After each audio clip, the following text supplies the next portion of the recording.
Yeah, welcome to the latest edition of CLG Arden Raha's Centenary podcast. Change of scenery again this evening. We've decided to chat to three lads that represented Donegal in the Ted Webb, I think in 1999 under Martin McHugh. Three lads that went on to have good and relative success. Different success, I suppose, at senior. Injury might have interrupted your spell, Derek, and emigration, but we'll go back to the very start. When I say the start, we'll look at that Ted Webb thing first. Ted Webb, Martin McHugh under-16s. I think that was off the back of a school of excellence that he had started up sort of maybe 3 or 4 years before that. There, you boys were drafted into it, and I think it was the Connacht Cup because there was no Ulster competition at the time. Derek, was that right? You were playing in Connacht. Yeah, like we're playing in Connacht against all the Connacht teams, obviously. Martin McHugh was manager. Now, in fairness, it was probably a very, very professional setup. We had the Adidas or the Umbros tracksuits. We had the food before the games and on the way to the matches, and it kind of was a platform for Donegal underage success in a way, because you had the likes of Colin McFadden, Carl Lacey, Barry Dunyan, Eamon McGee coming through the ranks there. And as I said, we won it that year, and we had a really good year. And it was a great experience for us as under 16s there, and it was a good platform, as I said, for the lads moving forward. Martin McHugh was trying to put structures in place. I suppose it was a wee bit before his time. It was sort of visionary in a sense, and I suppose it was an endorsement of you three and how good you were that you were selected, Stephen. Derek talks about professionalism and looking to bring it on to another level. I suppose Martin was only 7 years removed as an All-Ireland winner. Had probably 2 or 3 years before that won an Ulster with Cavan. So his stock was huge. I mean, it was a big moment to be called into a county under-16 sort of panel at that stage of your career in 99. Oh, Jesus, it was that time. We started off first in Southwest division thing. It was Sean Gavigan that was over us. Right. And he was a determined boy now. But when we went under Martin McHugh, it was a different experience altogether. It was like going into under-12s up into seniors right away. And Johnny, you were part of that. I remember actually. I remember a good story there from that. The under 15, the divisional setup there, as Stephen said, Sean Gaffigan was a determined man, and I'll always remember before the game the speech he gave in the dressing rooms. Like, we were playing like the Northwest team. I think it was McFadden and Toy and all them boys, and I'll never forget the speech Sean Gavin gave in the dressing rooms there. He was close to tears there, and it's really drove us on. I never forget that either, Derek, because I looked over the red one time and Sean Gallagher was close to tears and you were in tears. I knew we were going to win that game that day. Well, funny Sean Gaffigan, to be fair, over a lot of years, I remember Anthony Malloy used him as well for minor trials and scouting. Sean Gaffigan's a former county player, I suppose, won championships for Glen. Very good friend of the Ardra club as well. Sean is somebody who's always had a huge time for Ardra, and he was obviously part of that there setup. Who else was part of Martin McHugh's setup back then? Well, that was Sean. Was Sean involved with Martin McHugh then, boys? No, he was involved with the Southwest. I don't think he was involved with the Ted Webb team then. Right, who was Martin's backroom team then in that Ted Webb campaign? Was the guy from Cloughanny? Was Liam Michael Honey with him? Was that Liam Michael Honey? Liam Michael Honey. I remember John McConnell telling me he was involved in that. I think he was with them now. He was John Joe Shea for Masters there too. John Joe. Colin McFadden's father was there, but as well. Was it his father or Christy Toy's father? Both of them there. Both. Was Mick Murphy there as well? Was he? No. I think what you're looking at there, I think Martin McHugh and John McConnell was actually, I think, central to that under-16 development squad too. I think they had sort of coaches, or for want of a better word, scouts in each region was broken down. So there was probably people like John McConnell maybe and John Joe Shea looking after, Southwest, Liam McElhenney maybe, and Mick Murphy Senior maybe in Middle and North Donegal. And that's probably just, I suppose, people that Martin McHugh trusted that maybe had a good finger on the pulse of underage players in each club. And I suppose you three were probably, central. Well, it was John McConnell that pushed Derek in, and I know that. Well, to be fair, you three even in 99, you three in 99 were part of a club minor side too. Three of the main players. I said only at 15. So I mean, your stock was pretty high. I know, Derek, you were playing in the full forward line. Stephen, I think you were half forward, Johnny half back. At 15, to be part of a minor team that was getting to county finals. So you were physical lads too. You were big lads for your age as well, but no shortage of skill as well. I mean, it was a different time to be playing football, Johnny. Much different than maybe, I suppose, the game evolved maybe at the turn of the millennium. Back in that late 90s there, it was still pretty much man on man and maybe a little bit more enjoyable, was it? That was, yeah, it was man to man exactly. Yeah, you were held accountable in a way. If you just had to win your battle, and that was the key. That's what you're told before you went out onto the pitch. But yeah, no, it was a good time. Fitness was just all. It was all running. There was no urge on strength and conditioning then. Like I remember when we went down first, we were maybe 16, 17, go down to the old training pitch, in front of the old dressing rooms. We were just out doing laps of that in January, February, and it was always Cruise. Cruise was flying that time, running around trying to catch Cruise. But that's the kind of training we were at. We were always fit. Yeah.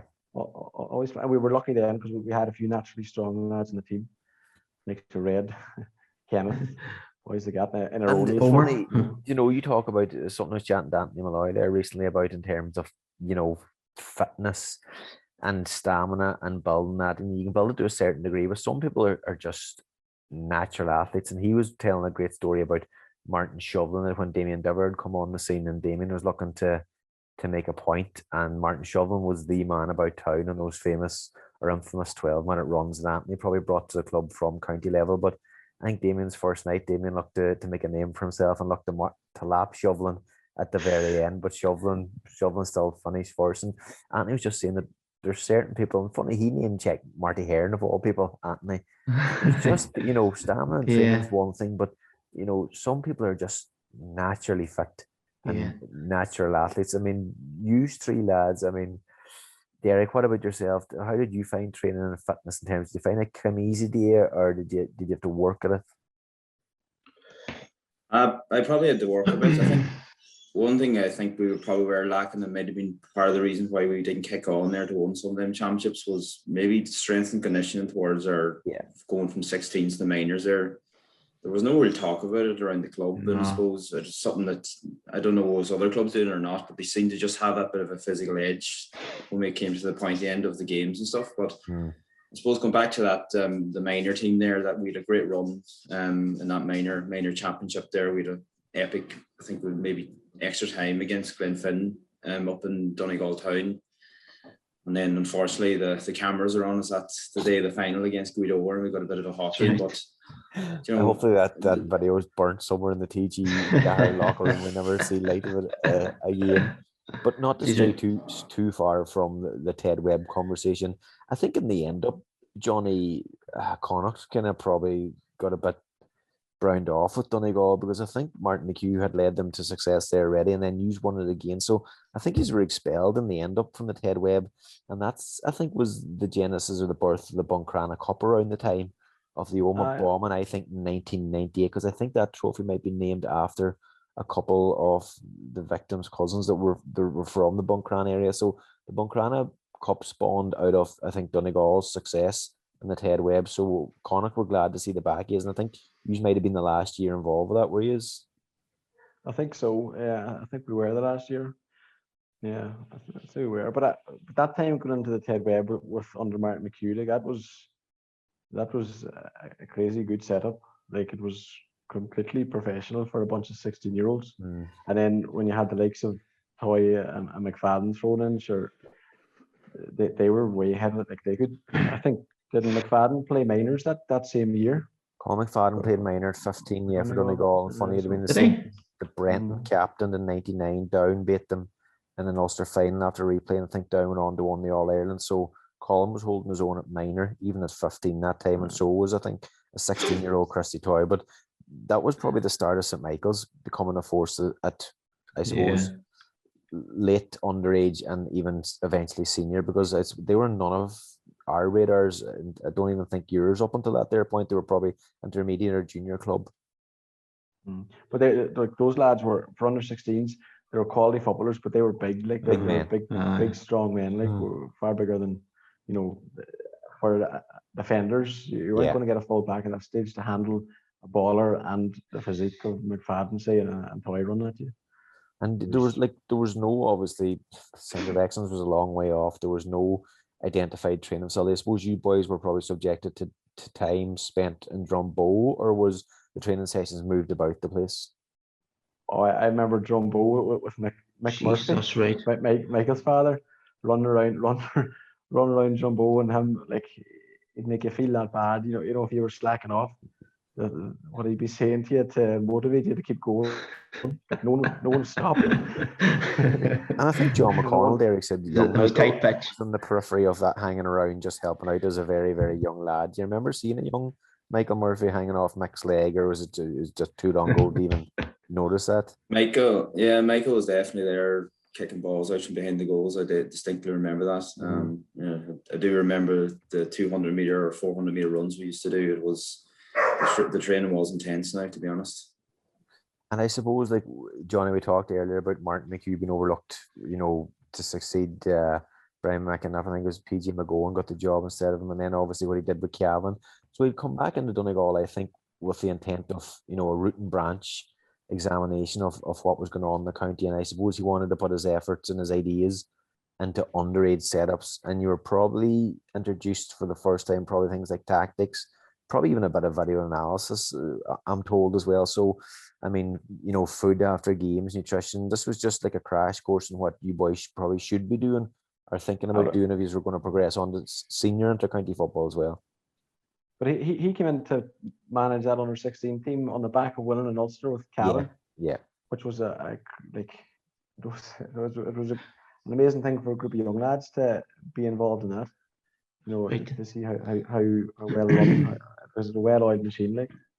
Even on Yeah, the it was bus, just before 2000 as well. 2000 when it came too early for you lads to play senior football. But again, just that buzz and that momentum, you know, the following year to see your own club finally get back to the well after, I suppose, 1981, 19 years. Your father, I don't know, Derek, if he's involved in 1981, but I mean, it felt like a famine, but I mean, it's 21 years since 2000. It doesn't even feel like a blink of an eye, but I mean, they were great times, but you boys were watching them on from the sidelines at that stage, Stephen, weren't you? Well, me and Derek was, but Johnny, were you not in the panel that year? Did you not come into the panel in the league? Did you not? No, You not get called in then? It was after the championship. Came on against. Did you not play? At home? It came on. Right. So would you have a league 5 medal, minutes. Johnny, from 2000? Because obviously our dad on the double in 2000. I think you do. You know. I know I have a league medal. Yeah. Right. There you You go. played up in Centenary. I played 10 minutes final? against Ballyshannon, maybe. Right. That's funny. You learn something. What age would you have been, Johnny, in 2000 then? I suppose 17, 16, 17? I was 17. Yeah, just Well, I turned 17. suppose, I mean, it's not unheard of back then, because funny, one of the previous podcasts we've been chatting about was lads that were making senior debuts at the age 15, 16. It was a lot different back then that you were thrown in. I don't like it. It's not allowed to happen now, but it wouldn't happen now regardless. But I mean, I think if you're big enough and good enough, you know, at club level 20, 30 years ago, you were given your opportunity. I suppose your brother Brenton, Derek, played at 15 as well. I think we talked about Fergal Heenan and Conor O'Donnell skipping reserves. I think, Stephen, you played very little reserves. Maybe I'm wrong. I know you've Played one game. You might have finished off your career playing a bit of reserves, but you didn't play in third team reserves even. at the start. No, I think I played this year. I've played one game reserves, and I must have had a good enough game that day. Patrick called me. Patrick Lye was manager then. He called me for a start in the seniors then, or came on the seniors, I think, in Towney against Kilkear. Was that 2003 or 2004? That was 2003. That was 2003. Right. So just a year, 3 years after 2000 championship breakthrough, but just a year removed. Yeah, or actually, you know what? It might be 2002. I'm only thinking there now. I think it was 2002, you know. Right. So, I mean, you came into a senior setup that was gunning for club titles, and I think I'm guessing 2002, 2000, you had a poor experience against Four Masters, I think, in the semi-final, probably one that got away that they went on to win in 2003. Were you part of that their setup? Yeah, that was one that definitely got away. That was a sore point that, but I think it maybe stood to us for 04, 2004, probably there was plenty of heart there, and boys maybe dug that wee bit deeper and got over the line then for 04, but it was still a sore one at the time. Great times to come in, Johnny. You probably didn't realize at the time, but your best years or your most success as senior was coming in your first 2 or 3 years of involvement. You probably didn't think that it would, I suppose, gradually taper off, and it's probably been disappointing in that way in a whole. That that they were heady times, but it's been a lot quieter since, hasn't it? It is, but you don't appreciate it at the time. But we're coming into the team with Diver and Eamon and Michael Doherty and all these lads, like Jonathan. Like there was a serious team to come into. It was, but you don't realize that, you don't appreciate that at the time. They should have won more in that time. I think it was easy for a young fellow that time to come into that team if you had a bit of ability, like you a lot of experienced heads there. You were well sheltered, whereas I think maybe what the disappointing thing is now, if you come into a senior team that maybe is fighting the going tough, there's an immediate expectation of you, and you don't hit the ground running. I suppose confidence can dip and you can suffer. So you were kind of blessed in a way, and I know, Derek, yourself as well. After 99, 2000, big things expected, your precocious talent, but injuries kind of got in the way of your adult career at a time, Derek. A lot of back trouble, if memory serves me. Yeah, I suppose I was kind of plagued with back injury there from 16 on up the ranks, I suppose, and there's no one who probably loves football more than myself, and played a lot when I was underage, probably played too much down the field there 7 days a week. It just kind of caught up me then and just couldn't get to grips with it. Played a couple of years there, probably not playing to my potential really. The back was just during games there in a lot of pain and stuff, and couldn't walk for a couple of days after. But it was kind of bittersweet there when the lads, it was obviously great to see Johnny and Stephen and my mates that have played with through up the ranks and underage to see them won the championship. But deep down, I was kind of fairly disappointed myself that I wasn't involved. But it was great. It was great to see the club, and Brent and Jonathan were involved, and Dad was involved there in 2004. So there was a great buzz around the town, and it was amazing for us to watch on and cheer them. You talk about that, Frank, going back to the Ted Webb team, like Derek, were you top scorer in that team for that season? You were up there. I don't know now. I remember I was in full forward. I was corner forward there. McFadden or Conor Malloy was full forward, and McFadden was another corner. So I got done well to kind of keep me place. Good company. Yeah, I done well to keep me place in the team. It was a very strong team now, and it was touch and go whether I was going to make the final or not. But thankfully I did now, and it was a great experience. And as I said, some really, really talented footballers. Growing Derek, up, can you remember? Sorry, Frank. Can you remember that full team, Derek, and Ted Webb? From goals out. I know he was in goals, wasn't he? No, it was Durkin, not in goals. Was it Durkin? Durkin was in goals. We had James Hegarty, I think, was cornerback. Jared the Rock, Jared Galler. Jared Galler was fullback. Carl Lacey, possibly. Carl Lacey, cornerback. I think Port McGettigan was in corner instead of James Hegarty. James Hegarty, I think. Yeah. Michael Maguire from Glen. Colin Dunn was in around there as well. Conall and they were midfield anyway. Remember that? So could have been Barry. Niall transferred to Connacht after that. We played. Barry Dunyan would have been right half back, wouldn't he? I think it was Barry Dunyan, Michael Maguire, but I can't think who would have been another. Who would have been another side? I don't know. Oh, that's the boy. Benny. That's right. Benny Kyle. Kyle, yeah.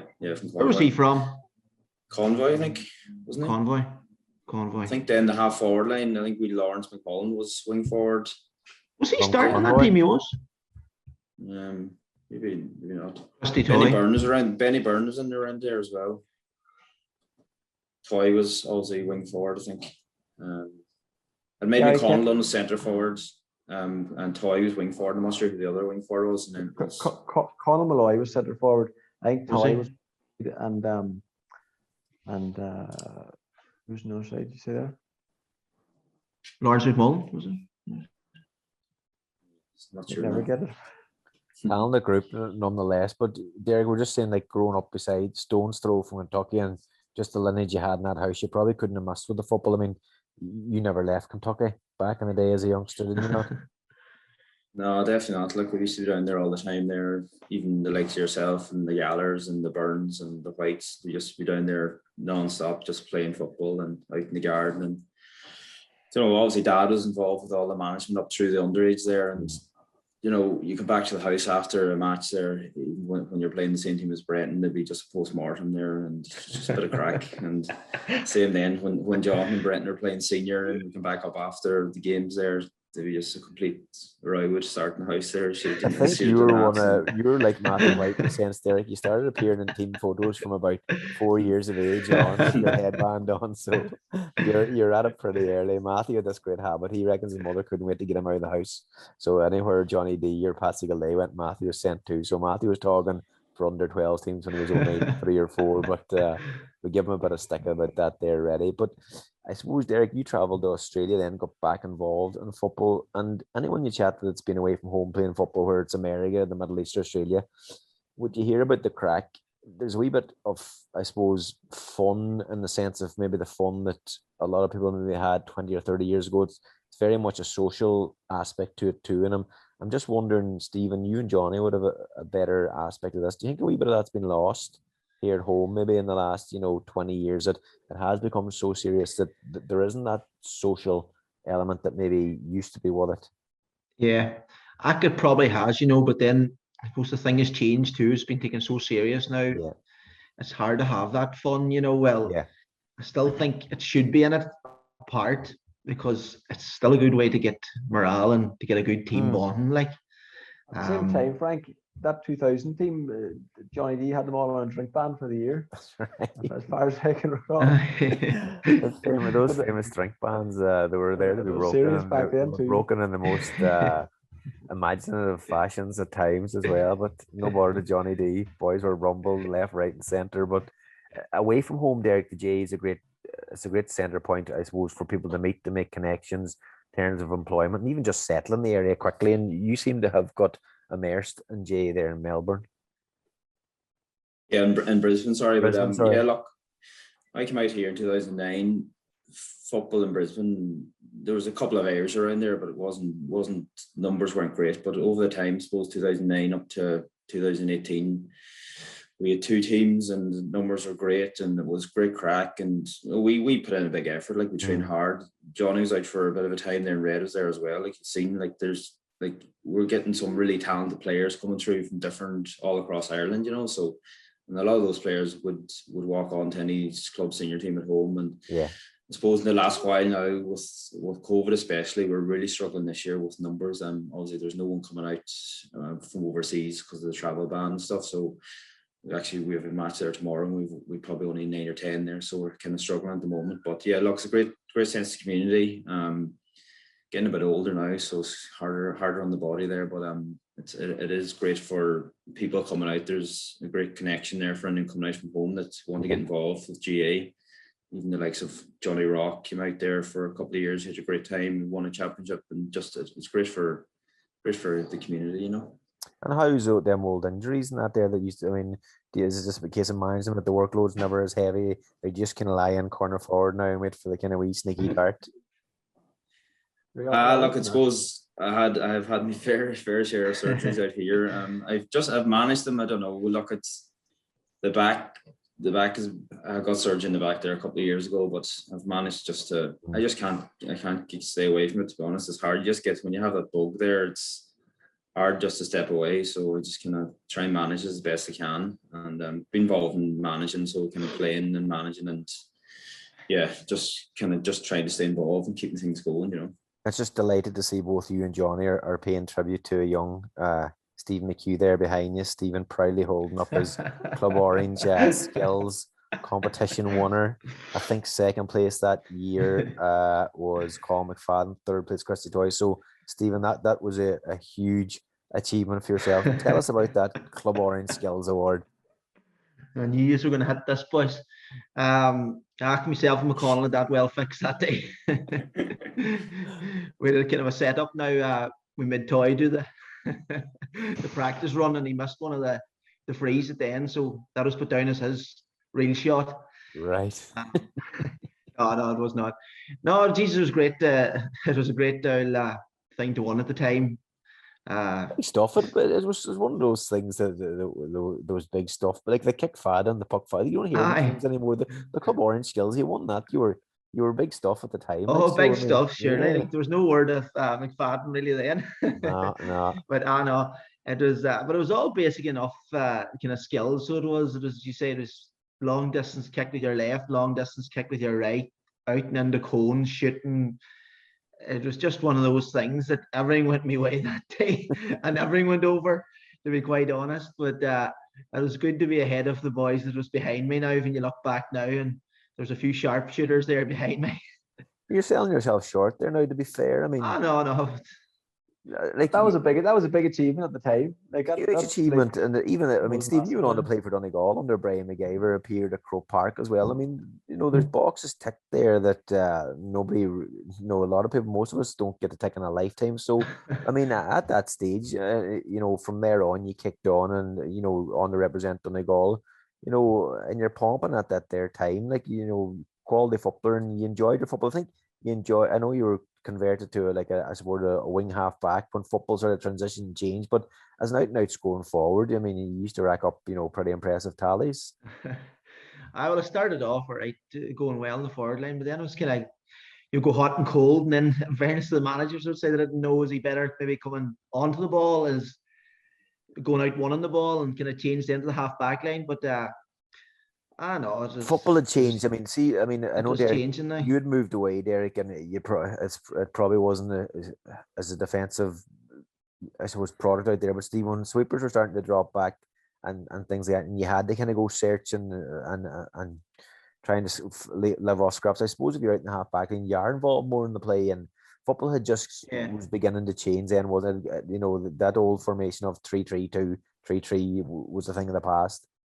Yeah, that's right. Tactics was starting to kind of come into it bit by bit then, when there was a lot of cute play coming into it. And if you were a full forward then, it was just coming into the era, you had to be very patient for some balls coming in. And maybe I wasn't just that patient, and I was completely drifting out of a game. So to get you back into the game, maybe they thought, we'll try and take the man out the field a bit to see you get him on the ball. And probably just kind of carried on from there, Johnny, you'd have noticed that transition too. But you were left half back in 04 though, Stephen, weren't you? Like I will 04, and then come when we were playing in Ulster then, we played Mayo Bridge. It was put back in full forward then because they had a small enough full back that time. And there was a wee change there, so we kind of tried to jig it up. But I played most of my football that year in half back, right, in the county. We had probably our Ulster run in 2000, if we won't even call that. It probably felt like a chore going out against Dungowney because we hadn't won a county championship in 20 years. We just wanted to celebrate it. And I suppose once that Gowna championship game in Balfay was out of the way, it was straight back to maybe Brennan's and the old Central Bar. But in 2004, second time around, I think it was taken more seriously, and we're very unlucky in Balfay. I think a late Benny Coulter point, Mickey Linton may have been playing that day. It's good to draw for them. And it was one that got away because up there, I think we were well beaten. But I suppose that's probably a regret too, Johnny. A lot of us don't speak about, and a lot of people in the club don't speak about. But anybody that was involved that day, and I'm sure John McConnell and his backroom team probably still look back and wonder, what kind of momentum or slingshot would they have got if they had to beat Mayo Bridge that day. We should have won that game. Yeah. But like that going for Ulster, that wasn't just like at the start of that year when you had the meetings in the back at Doherty's. I remember Michael Doherty.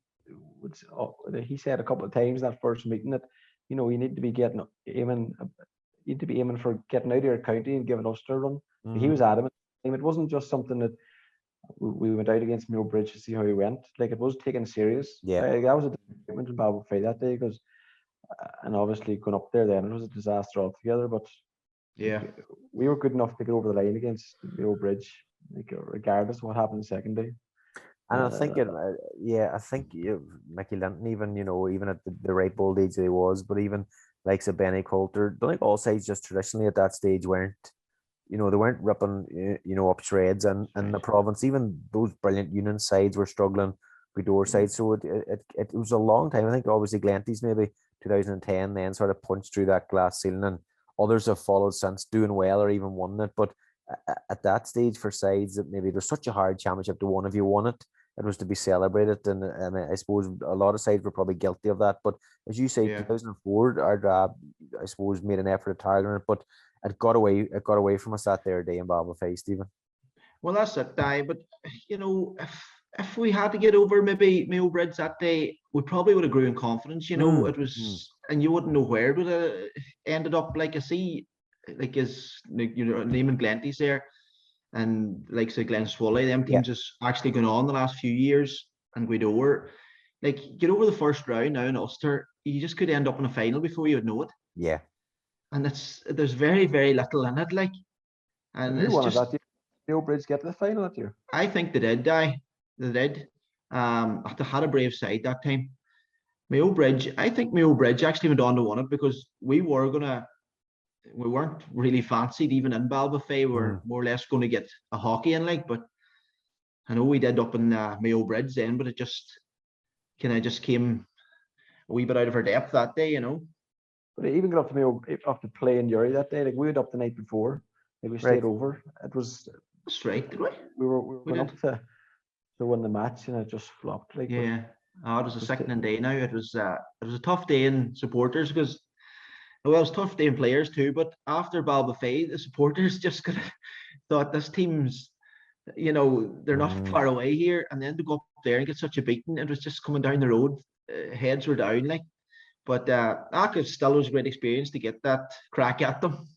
Yeah, and just Derek, in terms of football kicking on, you know, chatting to various people that are living away from home, and the fact that Australia got such a quick handle on COVID and the pandemic, how disrupted or interrupted was life in Brisbane, and how quickly did you just get back down to, I suppose, not just football, you know, in terms of work and things that we'd taken for granted, but we aren't even doing here now, like, I suppose, meeting for a pint or going for a meal or stuff. I mean, where was all that there at, you know, this time last year, 3 or 4 months into it?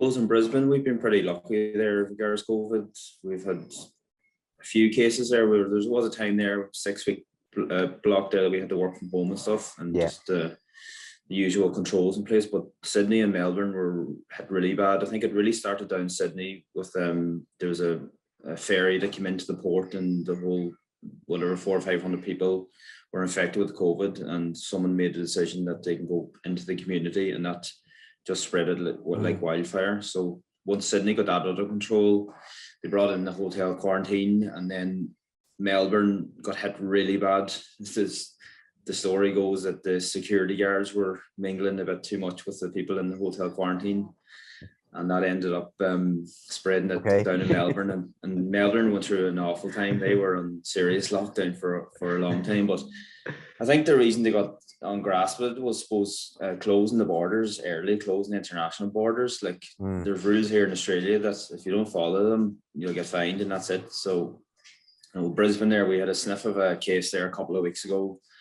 There was a nurse, she got it from her hospital, and then she went to a hen party down in Byron Bay, and then there's a story that the entertainer at this hen party, he got it as well, but there's no names on it who he was, but he's a tradie. But so he was fairly embarrassed. But it's only COVID. He'll get over that. He's all right. But when you call home and speak to your parents or speak to John and or Brent and Carmel Yvonne, I mean, are you amazed that Ireland still is where it is? Like, because it's, I mean, hopefully now there's light at the end of the tunnel with vaccinating ourselves out of trouble, but it's been a pretty difficult 12 months. And even yourself, I'm sure you would have thought about coming home at various stages, maybe Christmas or even in summer, but it's probably throws all those great plans up in the air as well.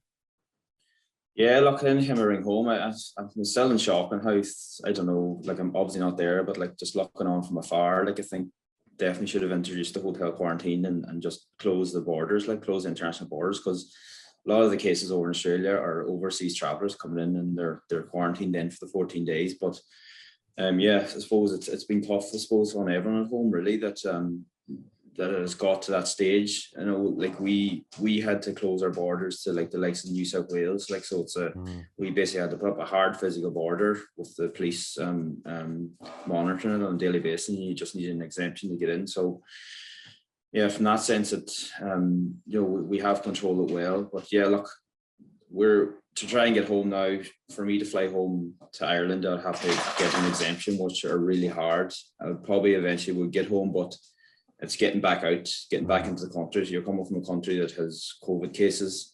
Even if you are vaccinated, it's going to be really hard to get back into the country. You'd probably have to quarantine for 14 days. You don't have to go back out there. You could stay. We'll see. Stay and play some third team this year. Joking aside, used to. I mean, I wouldn't mind. the year that's been in it. I know when you get to your mid-late 30s and you start families and that, there under normal circumstances, you probably don't want to hear or see of being involved with teams or helping out. But as they can last year, I mean, what's the plans going forward for you two? Are you hoping to be involved even about a reserve or third team, or how's the knees and hips and ankles all holding up yourself, Stephen, first? Geez, I think my days is over, Frank. I would love to probably go back and play a bit, but it's hard to go back half-hearted at it. You need to, even, well, third team would be a bit of crack, I know that there, but supposed to get you out of the house. I'm doing a bit of farming that now, so I've often been playing. You're doing well in the online market, Sarah. See you propping up. I'm not well interested in myself, but I do see, I can tell from afar that you're doing okay. Doing all right, doing okay, surely, Frank. And what about you, Johnny? Any notions or any ideas of getting involved, even, behind the scenes, or, maybe trying to kick a bit of football? Because as Derek was saying, like, when you do get a spell, particularly you that's had your bad luck with injuries too, and you do get a run regardless of you're in your mid to late 30s, kick a bit of football till you can't do it, I suppose. And even the likes of reserve football, is that something that you're going to entertain this year? Or? I don't know about reserves now. Look, even reserve football now, you need to be down doing the training 2 nights a week. Well, Anthony Harkin in charge, he's probably he's going to be fitter than God knows what. That's true, yeah. I don't know. You need to commit to that. You need to really commit to even reserves now. So that's probably a bit difficult at the minute. But yeah, play about a third team maybe. Like my body got a break for about 7 years. It was in Australia, so it's not. But did it get a break? The knees are fine now, but great. I could certainly play, but it wouldn't be anything you got to commit to the training. I suppose you'll be chatting to plenty of people this last week and people are probably just delighted to get back collectively and not be worrying about what they're doing wrong and what they shouldn't be doing. I mean, the lads, I think, are back last week. So have you been chatting to any of them, or even Damien Devaney in there in his first year in charge now? It's probably just a relief to get going, because I mean, it's one thing maybe being a manager and not having access to players, or I suppose being a manager in his first year. I know he had proximity and familiarity with he's been involved with Adrian, but he probably wants to get it on his own steam, and I suppose the sooner he gets going, the better, because he's a big job on his hands there. That's it. Go on ahead, Johnny. There, carry on. But all the right things are coming out of that group, the players. Yeah. I'm not involved in it, obviously, but you hear like there's good, like they're all on board, and I think they're giving it a good push, and there is a good group of young players, like, so it'll be interesting to see how they go this year. I'd be hopeful for them.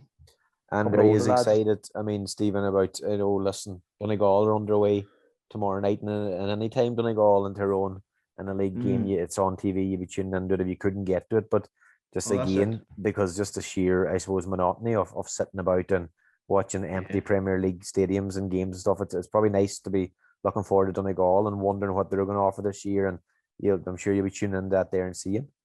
Oh, definitely. I like that's one thing about the COVID. I was saying there one night in the house till rain.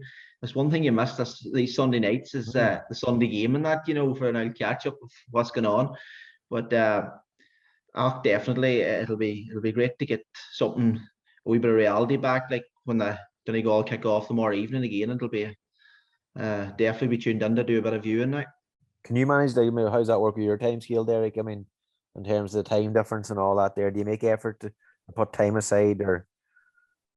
Oh, it's grand there. Yeah, I've got all the channels from home there, so I can play back there for a week. So I look forward to the Monday evenings there after work and just watch the Sunday game. So I think the Donegal game's on TG Cahir, so I might get up and watch it live, or else I'll just watch it in the morning. So no, it's good that way. It's one thing that it's good that we can watch the games and keep a track of Donegal. Like, it's obviously with COVID there, I'm not really hearing too much of how Donegal are actually going in regards to preparation. So it's going to be interesting to see how they get on against Tyrone. They're going to get nothing easy in there, especially with them playing championship there in a couple of weeks' time as well. So hopeful Donegal can kick on this year, because fairly disappointing there after last year's exit, and they have great talent in that team. I think if they can gel and just get it right on the day, I suppose it's knockout as well this year too. So Yeah. I think that's going to have a bit of pep in the step for all the teams, really, because there's that kind of, you're on edge really, because it's knockout. You've only one chance and that's it. So the tactics will probably be a bit different if you had a second chance. So I'll be a bit more cautious, I'd imagine, and I suppose goals will be really important in these games, because you don't have any second chances. So. And what about, I mean, we talk about watching games. I mean, the streaming service was kind of thrust upon us last year because simply nobody could get the club games. I mean, was that something that you were able to take advantage of, looking at, our drag games that you usually wouldn't get to see, maybe, under different circumstances?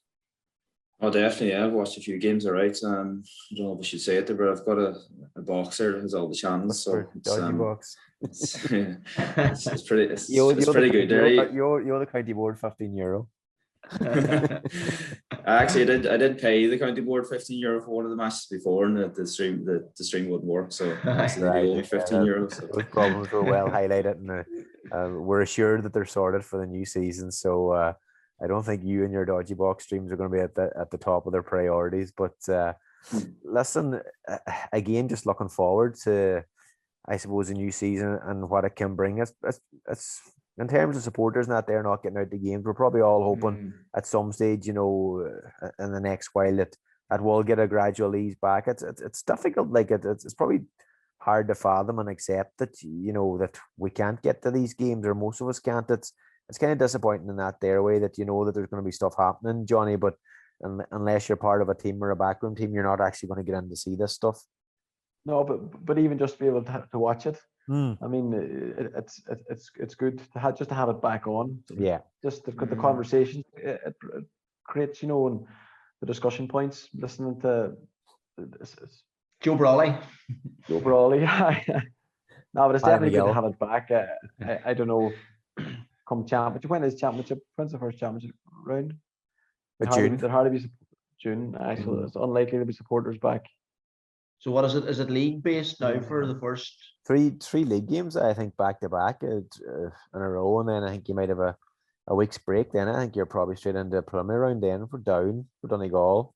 Right. It's pretty quick fire now, in fairness, and it's a Division 1 North as well. In terms of Donegal, and with, I suppose, is it Armagh, Monaghan, and Tyrone? So it'll be strange enough dynamic to that there league. But you're going to be seeing sides you don't want to be seeing, kind of up close and personal, and very close to championship. I know last year was kind of similar with Donegal and Tyrone as well. Listen, I suppose nothing's ideal about it because of the uniqueness of the year and a bit that's been in it. But I mean, it's better than nothing, and we'll take it, won't we?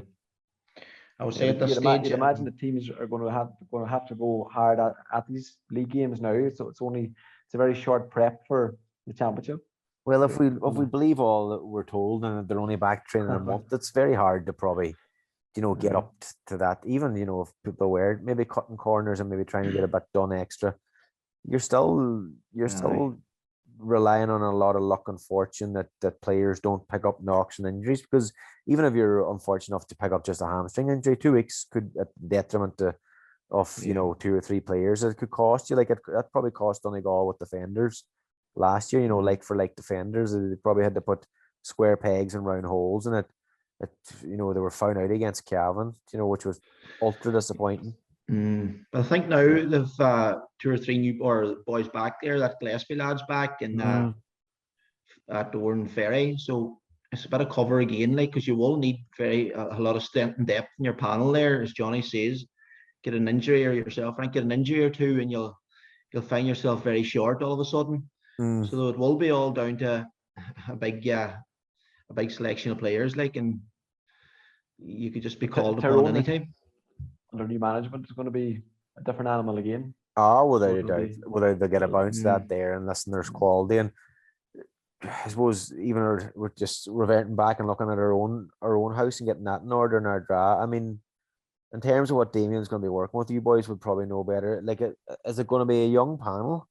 I mean, I'm guessing that it's probably going to be a pretty young panel. That maybe the lads in their mid-30s and that there are probably in short supply now. Are they? A lot of a couple of 3 or 4 players are probably stepping away as well. at a time when, you know, other lads now are going to have to probably step up. But is it a young panel, Stephen? I would say, well, what are we looking at there now? I suppose you're looking at like the Klassen being one of the oldest in that. It probably is. You see, as I said, 04, that time when we won the championship, we had a lot of senior players there.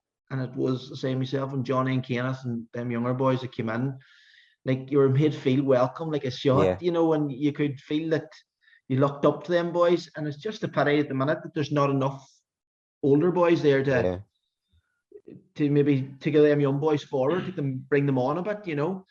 But there's been that gap there, Frank, for the last few years, you know. So the younger lads who you'd still deem young, you know, the Joe Mellies and that, they're still relatively young. Yeah, they've a lot of experience already at that level, maybe under their belts. Maybe sometimes not good experience and bad experience, maybe some chastising experience, but experience nonetheless, like, you know. Yeah. No, there's definitely good young players coming through. It's just a matter of getting a right run on it. I don't know how this year is going to be structured, you know, for number of games. So will they get that? But depends. I'm sure Damien will give one a good goal as well. So is it hard, kind of, as former players and boys, you know, that maybe did one stuff, to be looking on and kind of seeing maybe the struggles we have, because nobody doesn't try, like everybody's busting the gut, but when these things come in cycles, like I'm a firm believer of that there, and maybe sides that are at the top now won't be the top in 5. You probably have to take your medicine, because there's no doubts, you know, the Kilcars, Glentys, you know, Guidors, they've probably not St. Unions. I mean, St. Unions have been dominant simply for the size of them, big pick, but I mean, there'll be a time when it'll come around. You probably just have to suck it up and dig in, don't you?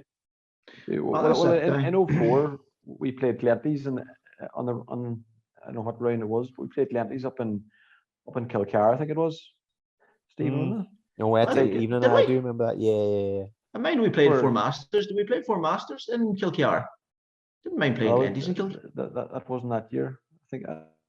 Well, we definitely played Glentys. Right. Anyway. I remember a Glentys match, but we did that game fully confident. We were going to beat Glentys that year. Yeah. You know, Glentys back then weren't strong, and look what happened then. Look, it came full circle. So that's just what happens in club football, because you have who you have, you know. I think you're right, Frank, there, what you're saying there about you know, it comes in cycles. If you look at back in the day when we were underage, you know, we had 1 or 2 managers per team, and you know, we all trained hard when we were younger. But if you look at, anytime I'm home there now, you look at the under sixes. There was no under sixes when we were back there. There's even I think there might be under 4s. I see Ross has gone down to 3. There's only 4. Like, so there's like under 6s, under 8s, under 10s. You've got the ladies teams all underage coming through there. So the volume of players now compared to back in the day, and even like the facilities, the management, the just the structure is there, and it's a credit to the club for setting up that structure. And without a doubt, that's going to stand to the club in maybe 5 or 10 years' time. And it's just, I suppose, it's up to the lads that are there at the moment. I know it's a struggle there with lads retiring, and you know, they mightn't have the talent there, but sometimes hard work comes to a fore over talent. You know, if you work hard enough, you can. Like, if you look at Donegals, for example, when McGuinness took over, you know, they were going nowhere. They're down and out. But you know, if you get the players to buy into it and the efforts put in, you know, eventually it'll come. So it's just the lads just need to keep working hard at it, I think. Yeah, and it's even the video that's been launched this last couple of days, Johnny, Aidan McHugh and Paddy McGrath are involved, along with John McConnell, of, you know, the latest development. You know, the standalone gym, I think the new AstroTurf facility. I mean, there's an artist impression or a video like that looks amazing. Like, so, as you say, as Derek was making the point there, you can't miss, you know, if all those bases or boxes are ticked, that, you know, sooner or later, you know, the wheel comes round again, and everyone like, great that people are hopefully going to row in behind that there now. And I think the one thing that we've kind of learned in terms of any fundraising or drawing during COVID is that these tickets now can be purchased so handy. We're not going to be going up to any show and Carlow knocking on doors and getting attacked by dogs or getting chased like 2007, I think it was. So, you know, never forget it, Frank. It's going to be a lot easier this time out to push that there. People away from home like Derek, I mean, it's a matter of touch of a button, PayPal, I can see from the club analytics he's not buying into too much yet, but you know, we give him a wee nudge in the right direction, he'll dust off some of those dollars. But I'm Sure, sure look, Derek, didn't they buy the jersey? where'd you get that? I got two. Class. Well, one each. I got the white one and the I like the hoop one there, but You're just still going back getting to handy the jerseys even after all these years, man. But Derek, just go back to I'm sure you've seen that video, haven't you? It looks brilliant. Yeah, no, it's brilliant. Like just come back, even chatting to Stephen there, like Mark and Owen be down at the field there a lot of days with that wall, and that's only going to improve skills, catch and kicking. Yeah, that's a great innovation from the club there. I don't just too many other clubs that have that. Like what I've seen with that wall, Derek, improve. and it's just an observation. A couple of times I've come over home and driven down around it. There's Wayne's congregating at it again and cycling towards it. And back in the day, that's what used to take people from the likes of your house, Ardconnell, the front street, just cycling down on their own accord without being asked. And that, just the way, I suppose, modern times and just different era, kids are different. That kind of wasn't happening. But I see, anytime without fail, I've driven past that wall now, 6 or 7 lads booting balls of it. And it's just that wee novelty factor of it as well, Johnny. I think that's kind of attracting people to it again. But definitely, yeah, if you can get kids to go down on their own without, you know, being down there for 1 hour on a Wednesday night, you know, if they're down there every evening of the week, shirts, it can only help them along, you know. That's the same field we used to go down in the walk. Before we wrap up here, I mean, sorry, Frank, just one other thing. Other thing, I suppose, there with the underage there, like when anytime I did get home and I went over to the blitzes or whatever, like I suppose, like I know underage and it's supposed to be fun, but it is important too to have that bit of a winning mentality. I suppose that's one thing growing up there we probably lacked through our age group there. We didn't win enough championships that we probably should have, and then getting that winning mentality when you're younger, you see what it means to win a championship, and you've seen all the clubs, the teams there that underage have won in the club there, and they've kind of moved forward there, 12s, 14, 16. So that's going to be important for senior success in the years to come, that they have that winning mentality, that it gets driven into them, that they hate losing, basically. So that's, that drives that's a good one. Momentum works both ways. I mean, it can work negatively or it can work positively. And listen, I don't know. And again, like, you have to be very careful how you trade word and stuff. But you know, back in the day, if you didn't win a game, you didn't get a reward. And I suppose everyone's kind of rewarded now, and there's medals for everything. Do you think it's kind of diluted a wee bit the importance of winning, or do you think it's a good move that maybe at that age the fun's back in a wee bit? Because very interesting chat I had with 6 different coaches there a few weeks ago in athletics, soccer, Jay, and the one thing they noticed that when the competition was taken out of it last year because of COVID, it was just training. They noticed that the kids were more involved without that pressure, maybe of performing or of games, and they actually seen improvements. Damien Devers, one of the people that talked to Natasha Kelly and Finn Valley Athletics as well. Just sometimes we probably can ask too much of young people as well. And I mean, the fun in football, that should be the bedrock or the cornerstone when you start out. And if it's fun, you'll stay at it. And then when you get to a certain age, if you want to excel in it, you'll take it that bit more seriously. Yeah, that's a good point, Frank. Definitely.